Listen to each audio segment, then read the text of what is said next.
Salam hörmətli izləyicilər, bildiyiniz kimi hərbidə müəyyən olunmuş rütbələr var. Bu rütbələrdən də biri general rütbəsidir. Bugünkü videomda mən sizə dünyada ən gənc yaşda bu rütbəni almış şəxs haqqında qısaca məlumat verəcəyəm. Nəzərinizə çatdırım ki, bu insan bu rütbəni konkret döyüşərək, döyüşdə göstərdiyi rəşadətə görə qazanmış bir şəxsdir. Bu əslən Amerikalı olan deməli Galusha Pennyperkerdir. Galusha Pennyperker deməli, bildiyiniz kimi 1861-1865-ci illərdə Amerika Birləşmiş Ştatlarında vətəndaş müharibəsi başlamışdı.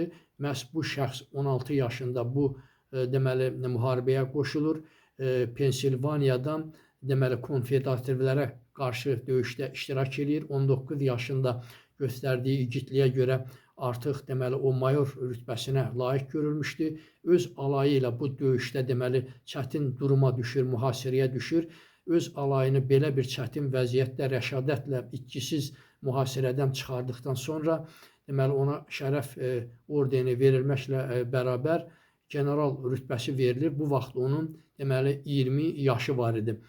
Bu rütbəni, general rütbəsini müxtəlif yaşlarda alan insanlar da var. 23, 24, 25 yaşlarında alan sərkərdələr də olmuşdur. Lakin bu şəxs bu rütbəni ən gənc, yəni 20 yaşında həm də döyüşdə olaraq bu rütbəni qazanmışdı.